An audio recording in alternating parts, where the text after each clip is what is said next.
Hello and welcome to another brand new episode of What the FinTech, the podcast from the team behind Fintech Futures and the Banking Technology magazine. My name is Cameron Emanuel-Burns, a reporter at Fintech Futures, and for this episode I'm delighted to say we are joined by industry champion Joanne Dewar, and we're going to be discussing her Project Nemo and the challenges adults with disabilities encounter in financial services. Anyway, first of all, how are you, Jo, and welcome to the show. Great to be here and nice to see you again. Yes, because we'll come on to it a bit later, but we did speak first over a year ago when obviously the project just first started happening. So I'm really looking forward to finding a bit more how it's progressed over the year. But let's take it back for those who maybe don't know so much about yourself and the journey you've been on. Could you walk us through your career and what led you to start Project Nemo? Sure. So I've been in fintech over a decade. I was leading an issuer processor that was called GPS, now called Thread. And that was behind the scenes providing the payments technology for a lot of the challenger banks. And so went on a pretty exciting and extraordinary journey with that organization, which I managed to secure an exit a couple of years back. And as part of being one of the few female CEOs, I was holding the mic on diversity and inclusion. And I came to realize that even within the diversity and inclusion agenda, we weren't really talking about disability inclusion. Everyone was dealing with D and I in the same order. And at the same time, we had really missed a trick on thinking about the accessibility of all of our new digital products and services. Whilst we were busy thinking about making payments faster, cheaper, more secure, more seamless, no one was actually talking about accessibility. And no one realized that no one was talking about it. And so when I started leaning in and the more I started speaking about disability inclusion, because I was explaining the journey that I had completed whilst running GPS, I'd actually lent in quite significantly on disability inclusion with incredible feedback and results. I thought I've got a playbook here and I've got lessons to share with other organizations. But then the more I started speaking about it at isolated speaking slots at events, the more I'd have a string of people coming up to me and saying, you've got to turn this into something because this is really important to me because actually my son, my daughter, my nephew, my cousin, and that's the reality of disability inclusion. It impacts so many families. And yet we've not been speaking about it. So Project Nemo was born out of the encouragement from across the community of you've got to do something. And so I have. Super, and we'll get on to it. It's doing amazing work and shedding real insight onto those areas. But what exactly, I know you touched it, but what exactly is Project Nemo? And could you tell us a bit about its mission, who is involved specifically within this initiative, not just obviously yourself leading it? Yeah, no, absolutely. It's got project in the title for good reason. It is an initiative. In the world we live in, we're always expecting people are building a product, a service, a company. And that isn't what this is. This is a call to action. It's a movement that's looking to accelerate all of our businesses in thinking about and acting on disability inclusion, both in our businesses and the accessibility of everything we are producing. And that's whether we are a fintech, a consultancy, a service provider, an events organizer. Our whole industry needs to do more than it is at the moment. And I'm delighted to say, actually, the messages have been landing and we are doing more and got multiple proof points to that. In terms of who we are as Project Nemo, it's really interesting to see it evolve because we, at its core, we are a tiny pro bono volunteer team who is using time in between jobs or as a side of desk project to lean in and take action and make progress. But actually, there's an increasing number of people who are within other companies, within other roles, who identify as being part of Project Nemo. And that's including people in large banks, it's including people within government bodies, regulators. They feel that they're part of this genuinely a movement that is Project Nemo that's growing by the day and people are proud to be associated with.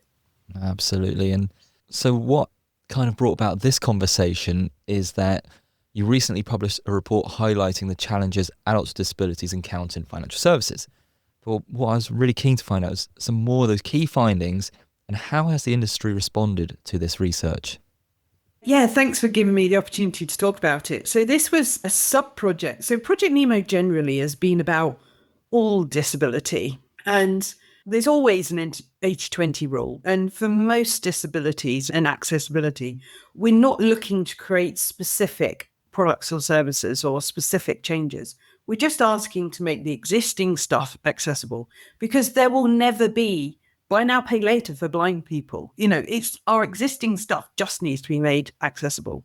The exception to the rule is adults with learning disabilities specifically. And that's what this report was around, because even within the disability inclusion agenda, learning disabilities, such as Down syndrome, is a typical example of a learning disability, just to put it into context. It tends to be sort of low down the pecking order of what we think about when we're thinking about disability inclusion even. But because of the nature of how I set up Project Nemo with Chris Foster, who was my co-founder, who was my employee under GPS over 3 years ago, and we came at this together, we wanted to make sure that we got to the point that we were actively addressing the needs for adults with learning disabilities. And that's what this research was about. We were really lucky to join forces with a remarkable individual called Catherine Townsend, who is both head of vulnerability at Nationwide, and also she's the government's access and disability ambassador for the whole of banking sector. Wow. And what she had identified as well was that within disability inclusion, learning disabilities needed some focus. So by joining forces with her and supported by Nationwide, this research report double-clicked on, right, what are the needs of this very focused sector and community, which we were able to do in conjunction with MinCap. So we leveraged their definitions and things. And it really gave a voice and an insight on a community that's never had this focus before. So then what we're doing is stretching well beyond the initial scope of Project Nemo in terms of trying to help fintechs progress on this journey. And this was then taken seriously across all banks, which has just been phenomenal. The biggest single finding for us was what people in the banks, the heads of vulnerability, had said anecdotally already, which was 87% of adults with learning disabilities, and this was across a survey of 300 adults and their carers, rely on informal workarounds to complete everyday payments. Informal workarounds meaning things like writing down or sharing PIN or impersonating somebody on a telephone call to be able to get access. And that is just so unsafe for all parties involved, including obviously the banks. So it just shows that there isn't appropriate product or service provision out there at the moment. And so it really helps highlight that something needs to be done, and super proud of the findings and the action that's going to happen off the back of it. Super. And you speak of that action, what approaches would you recommend for financial institutions looking to address those barriers identified within your research? The biggest single thing that every organisation can do is speak to individuals with the lived experience. So bring people into your organisation that have experience, knowledge, awareness, and learn from them. And the thing that, alongside the research report, there was something else that we did, which was we created an app, which was a customer experience proof of concept of what the learning disabilities community would like to have as a banking product that would support their needs. I mean, it's certainly never been done in this way previously. And I don't think people really thought that actually I can engage with somebody with a learning disability and learn from them. But actually, we learn incredible things. I mean, I've been involved in loads of different product creation, maybe 200, 300 different companies through the years, and working out how they can use API and product functionality for card controls and things. And yet we genuinely came up with new ideas that would not just benefit this community, but would benefit all of us. There were features and functionality that we came up with by co-creation with this community that I know my young adult daughters would benefit from. who don't have any form of disability or additional needs, but I know that they would welcome the opportunity for us to be able to continue to interact with their accounts as parents without actually sort of prying, but just to help them understand what subscriptions they may have signed up to that they weren't aware of, or those kind of things, or to help with emergency funding or whatever it is. So it was great example sort of in the learning disabilities community, but I think it's true of all communities within disability that we do need to interact. You do need to recognize its expertise. You need to pay for that individual's, conversation, contribution, just as you do in any other example of how to penetrate a new market and how to grow your business. It's that same level of value. And so we should reward that value. And one of the biggest learnings for me in leaning in with the disability community has been really recognizing the spectrum, the variety of lived experience within a particular disability. So if we take visual impairment or deafness as sort of community groups, there's such a wide range of experience of how different hearing aids work, or who may be reliant on lip reading and hearing aids don't work for them, or the role of British Sign Language, or with visual impairments, what partially sighted means to different people. And some people are absolutely reliant on sort of accessibility features that read things out to them, whereas others are reliant on using forms of magnification or that kind of thing, or others that are sensitive to the how text appears.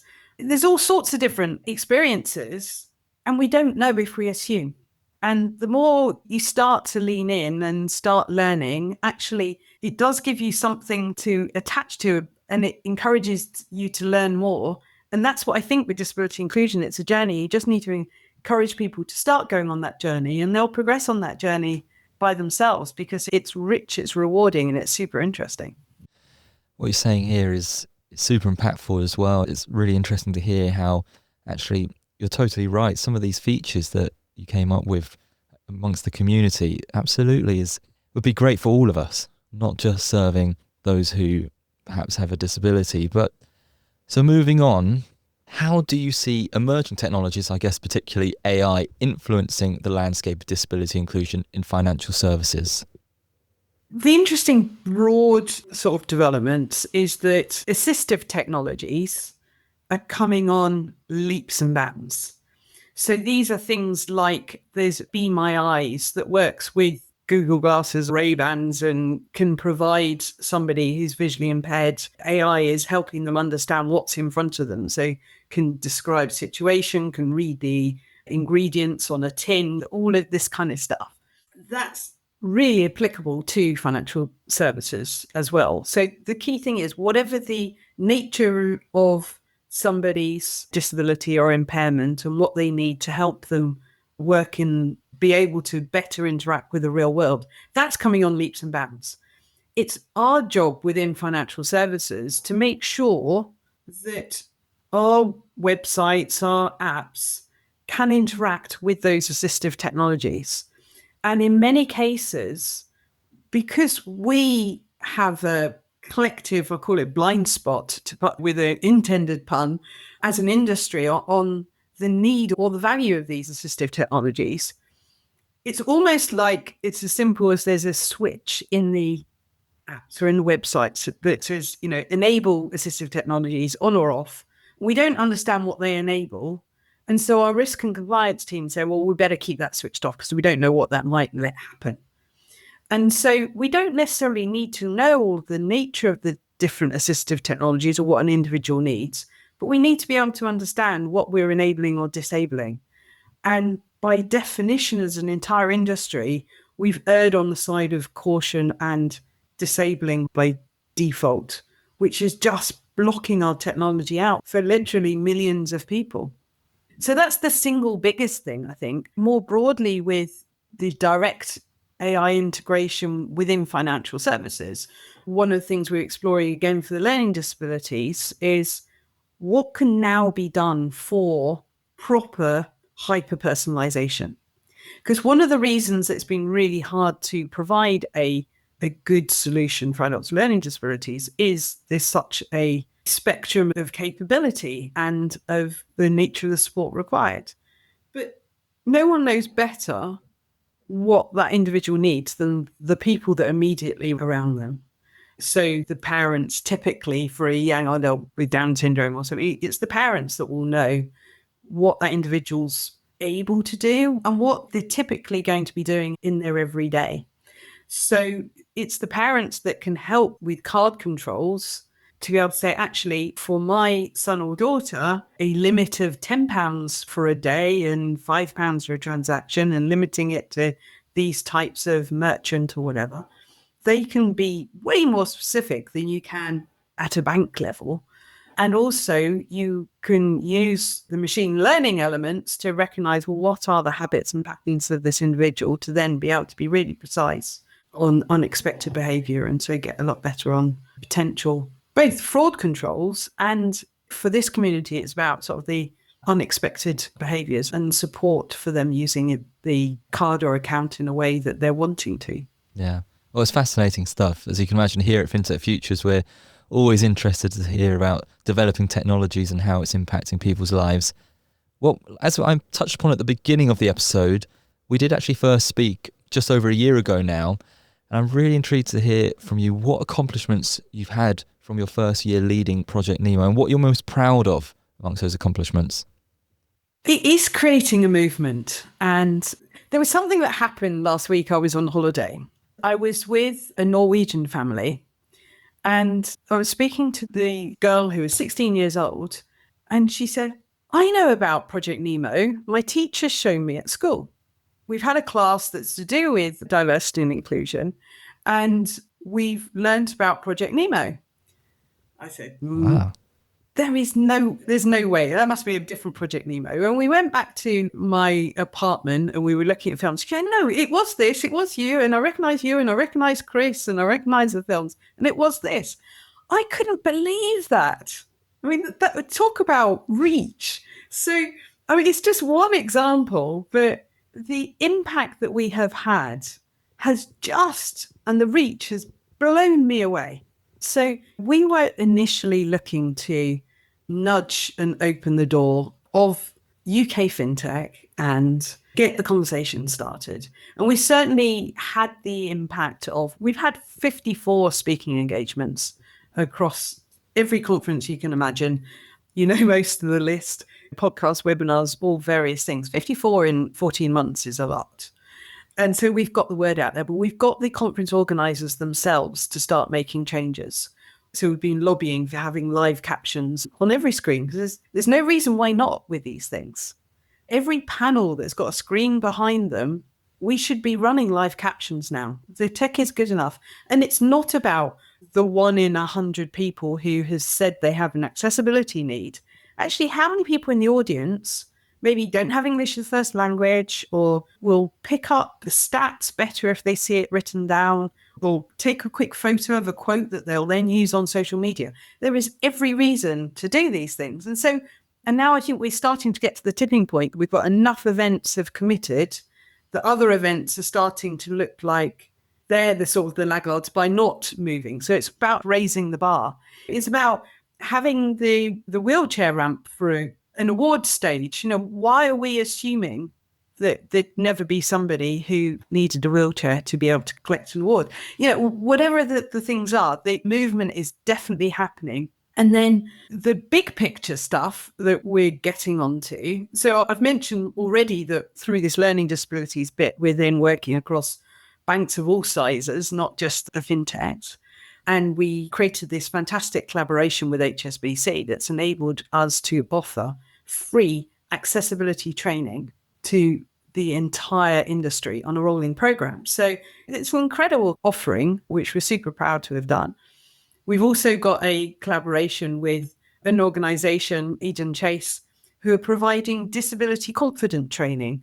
And we're about to launch the 4th cohort of that, which has now supported, I think, over 80 organizations on becoming disability confident from an employment perspective. But then I think the even bigger thing that's sat behind, if there can be anything bigger than all of this to achieve in a year, is we're now really engaged on these two massive parallel tracks happening for the UK at the moment. One is with the National Payments Vision and, replacing our core payments infrastructure. And in parallel to that, we've got the Financial Inclusion Committee delivering the new financial inclusion strategy, both of which sort of deliver key papers by the end of this year. They're both now proactively engaging with Project Nemo to say, how do we bake in inclusion and make this work for everybody? So it's been super.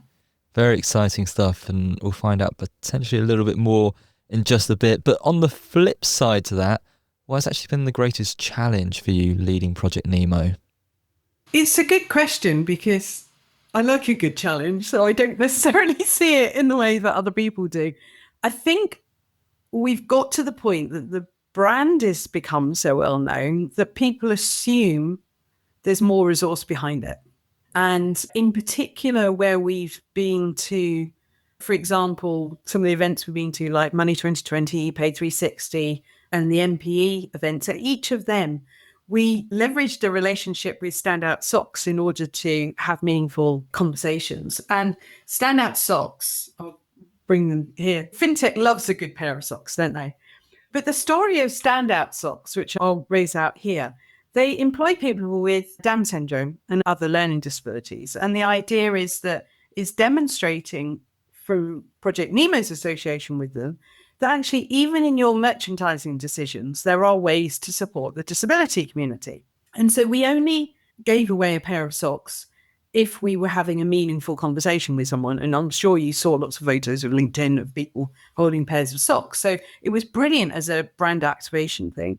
But through that, we've had loads of conversations where people have said, oh, can we have a follow-up conversation? But it's nearly impossible to actually have all of those follow-up conversations. Because actually on a full-time basis, it's me and one other person who's running marketing in between looking for jobs. And otherwise people are leaning in on the part-time basis. And we've had to stay kind of quite focused on our sort of core mission of driving a permanent progression on disability inclusion, as opposed to sort of just following up on individual conversations. And certainly when people say, well, can you come in and have a coffee, or can you come in and have a conversation with our team? I'd love to, but actually what they need to be doing is engaging with the service providers. So what we're trying to do is marry up our industry knowing where to go to for sort of proper support from the disability accessibility service providers. Well, so you've just touched on this and the crucial part of trying to raise awareness, but beyond that, how do you evaluate and measure Project Nemo's impact and effectiveness? Good question. Because we started by saying, right, do you measure it by number of disabled people in our industry or some stat like that? But that's not the right way to go about it with disability inclusion, because for an organization, sharing or disclosing that you have a disability is not the first step. The culture needs to be inclusive beforehand. There will definitely be people with disabilities that are in organizations that haven't shared that they have a disability. So that wasn't the right place to start. What we decided was the key metric that we want to achieve is that the industry bodies, the trade associations, the event organizers, the award organizers, the publications, the podcasts, all those kind of things, they are creating and then maintaining a space for the progression of the topic on accessibility and disability inclusion beyond inviting me to speak. So this last year has been about sort of me leading the charge and banging the drum in as many places as I can. But the objective for next academic year, I suppose, from September onwards, we're holding the space at events, but not for us to speak. It's for the industry to start speaking with confidence about the progress that they've been making. So one of the sort of the big conversations that I had quite early on was with some of the larger fintechs, and I know lots of people pretty well to be able to speak behind the scenes, is like, well, would you come and speak and be the case study? And so many organizations said, we don't do that yet because we haven't done enough work ourselves. And there's an absolute fear of retribution for what they haven't done as yet. So they weren't far enough on their journey to be confident talking about it. So we've been doing the talking. And then for this next from September onwards, we're encouraging companies who we now know are starting to be more confident on explaining what they've been doing. And then that will then continue to sort of encourage the momentum for everyone else. So it isn't just, oh, Joe's been banging on about something. Actually, other people are starting to say, actually, yes, this is important to us. And this is the progress we've made. And then that will encourage others. So the big commitment that we're currently looking for from across the industry bodies collectively is committing to maintaining that space for the conversation, that there will continue to be the Disability Inclusion Awards at the Pay 360 Awards. And I saw that there's now a new one at the Payment Awards and the panel talks and this kind of thing that continues the progression on accessibility. Super. And if you could dispel one persistent misconception about accessibility in financial services, what would that be? That digital is by definition more accessible than physical. Okay. I think we all have a start point with disability inclusion because the international symbol of disability is a wheelchair. That disability equals wheelchairs, and therefore, if you can access your mobile bank or whatever on your mobile phone in your bedroom, therefore it's more accessible. But actually, there are lots and lots of scenarios whereby we've actually made these less accessible because if an individual with a disability or any additional need needed support, that they could go into a bank branch, or it's the same with speaking to a shop assistant versus the unattended terminals. And a human interaction with another human can see where there are pain points and will lean in to address those pain points. And we've brought these stories to life in our film series. And the first one of the film series was an individual called Amit, who has a type of condition that means he has facial differences, including having a prosthetic for one of his eyes. And so he can't pass Face ID because one of his eyes doesn't blink and it doesn't look in the way that the technology is assuming his face should look in order to pass. But in a bank branch or in a point of making a purchase in the real world, an individual would know him.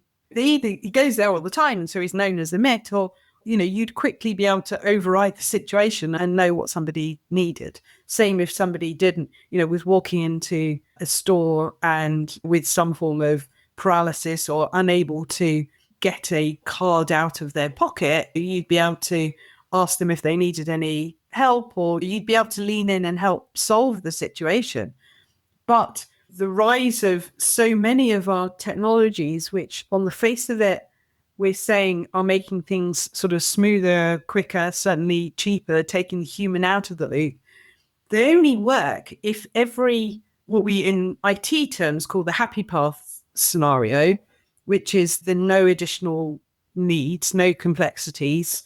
Yeah, that might make that more straightforward, but you've got to be able to, there's actually lots and lots of different non-happy path scenarios that need to be catered for in order for financial services to work for everyone. And cash and physical interaction has existed for millennia, and therefore across millennia, we have figured out the workarounds. We haven't got all the workarounds for all of the sort of the changes that are happening at the moment, or we're not identifying how to operate with the assistive technologies that would plug those gaps. Super. And so this is the final one from me on this. Like I said, when we spoke just over a year ago, I remember you being quite forthright with being this is a 12-month campaign.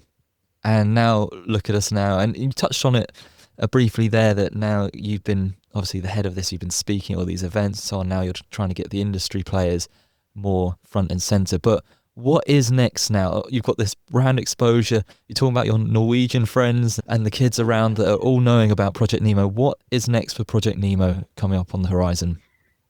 So great question, and clearly failed on it being 12 months. We're a month and 15 now. But I maintain the fact that Project Nemo can't own accessibility. It was there to get the ball rolling. And I'm not looking to become an accessibility consultant. That's not the appropriate outcome. So what we're doing as a next step is we're creating a resource hub that pulls together all of content that we've created over the last year and the content that we found from other providers and signposting to which service providers are out there and who can support with what.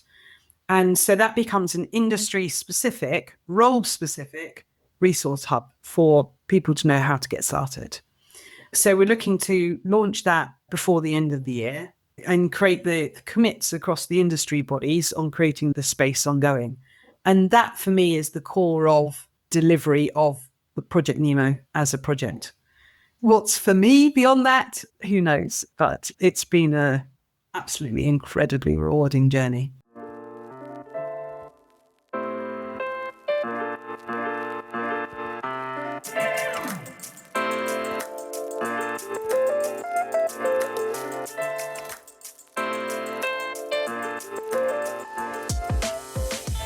Amazing. Well, we'll be keeping our eyes peeled here at FinTech Futures to see what comes up. And not just Project Nemo, but yourself going forward. And well, I guess that brings us to the point of the episode, which we all know and love here at FinTech Futures, which is our infamous Fintech Jail.